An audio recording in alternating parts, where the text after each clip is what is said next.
Hello everyone, I am Dr. Nisha Waghmare. I am an Associate Professor in Department of Social Work, Walchand College of Arts and Science, Solapur, State, Maharashtra. Today we are going to discuss the topic entitled Counseling in Social Work.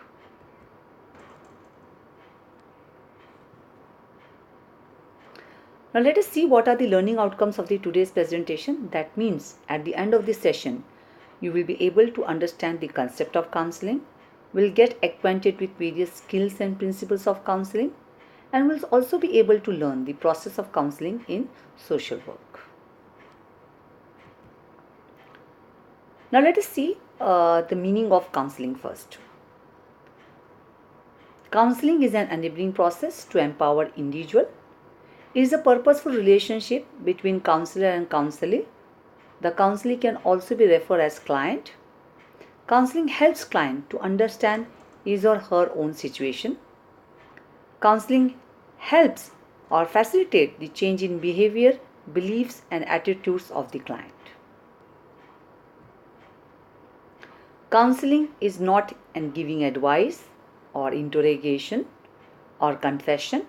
It is not preaching someone, and counseling is definitely not making decision on behalf of counselee or client. Now let us see the definition of counseling.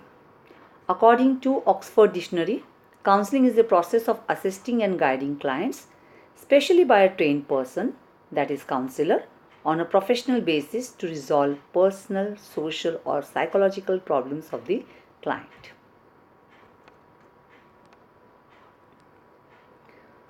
Now we will learn the various skills in counseling. First and foremost skill in counseling is listening, that too active listening, which means listen to what your clients say and how they say it. Notice the tone of the voice, facial expression and gesture. Give your client time to think and ask questions. Look directly into the client when they speak.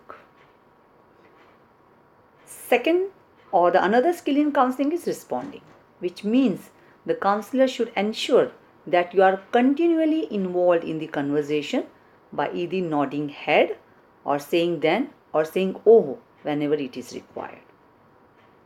Paraphrasing. Here in paraphrasing, the counselor can repeat what the client has said slightly in different words so that the message is correctly understood. Reflection of feeling is another skill in counseling. Here the counselor should help the client to reflect his or her feelings, which will help the counselor to recognize the strong emotions of the client. Clarification. It is needed when the counselor is not clear about what has been said by the client. The counselor may seek clarification on particular issues from the client. Repeating. Repeating skill is required, especially at the time of stress or crisis, when the client is unable to understand everything that is told to them. In such time, it is required by the counselor to repeat the sentence. Empathy. It is one of the most important skills in counseling. Empathy means recognition and understanding of clients' thoughts and emotions. It is characterized by ability to put oneself into another's shoes, that is, experience the viewpoint of another within oneself. Now let us get acquainted with various principles of counseling. The first very important principle of counseling is acceptance. It is one of the key principles for an effective counseling. Counselor should accept the client along with his or her strengths, weaknesses, disabilities, positive and negative traits, habits, physical appearances, etc. And vice versa. Counselor should also help the client to accept him or her as a trustworthy. Individualization. It states that no two human beings are alike. Every individual is unique. Even twins differ in their perceptions, attitudes, and reactions to the similar situation. So, the counselor should not apply conclusions based upon previous experiences. The third principle is non-judgmental attitude. Counselor should avoid making judgments based on personal or dominant societal values. confidentiality. This principle says that the counselor should not disclose any personal or private aspects of the client to anyone, and if it is necessary, then the counselor should take consent of the client for the same. Controlled emotional involvement. The counselor should always control his emotional involvement with the client so that he will be able to look at the problem of the client objectively. Client self-determination. The counselor should be aware about the counselee or the client has a right to make decision, and counselor need to respect the decision finally made by the counselor. Now let's move on to know the various steps in the process of counseling. There are 5 steps in counseling, and they are: step 1, relationship building; step 2, problem assessment; step 3, goal setting; step 4, counseling intervention; step 5, evaluation, termination or referral. Step 1, now we are going to see each step in detail. Step 1 is relationship building or rapport building. The first step involves in building a relationship and focuses on engaging clients to explore issues that directly affect them. The first interview is important because the client is reading the verbal and non-verbal messages and make inferences about the counselor and the counseling session.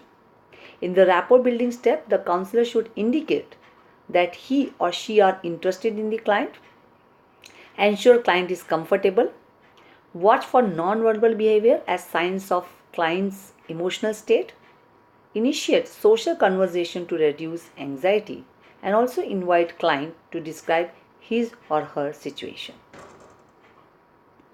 Step 2, problem assessment. This step involves the collection and classification of information about the client's life situation and reasons for seeking counseling.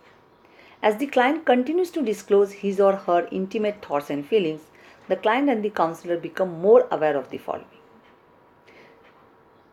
significant events that have shaped the client's present personality and circumstances, the client's ability to cope with crisis situation, the existing capacity of the client to resolve his or her problems, interpersonal or relationships of the client, and feelings of client about self and others.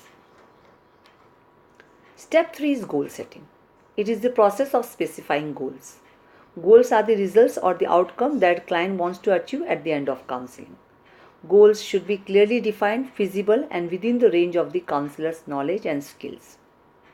There are 5 categories of goal setting. 1. To change an unwanted or unwelcome behavior of the client, to better cope with the situation, to enhance interpersonal relationship of the client, to help client's journey of growth towards achieving potential, to make and implement decisions. Step 4. Counseling intervention. Once the specific goals develop, the next step is to carry out actions that will accomplish those goals. Goals can determine the intervention strategy, which may include group counseling, family counseling, counseling with couple, and mostly individual counseling. One way to conceptualize intervention counseling is practicing problem solving. There are 2 different approaches for intervention in problem solving. First, the person-centered approach suggests that the counselor gets involved rather than intervenes by placing emphasis on the relationship. And the second, the behavioral approach, where the counselor attempts to initiate activities that help clients alter their behavior. The last step in counseling is step 5, termination and referral. Termination is considered not just an end of the successful relationship, but it is considered as where the counseling is not being helpful. It is a means of empowering the client. Terminating the counseling process will have to be conducted with sensitivity, with the clients knowing that it will have to end. Termination is planning for possibility of future end. Once the termination has occurred, counselors can set up a brief referral session. Now let us see how much we have understood about the topic counseling in social work by giving appropriate answer to the following MCQ, that is multiple choice questions. So are you ready? Okay, here comes the first MCQ.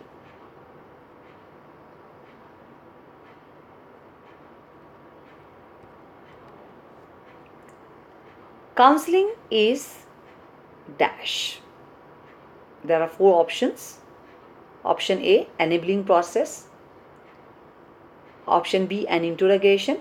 Option C, a preaching. Option D, making decision on behalf of counseling. So counseling is dash. What do you mean by the counseling? I think you have got the right answer. Let us see what is the right answer. And the answer is, it is an enabling process. That's right. Now it's time for second and last MCQ, and the question is, goal setting is the one of the dash of counseling. And the four options are: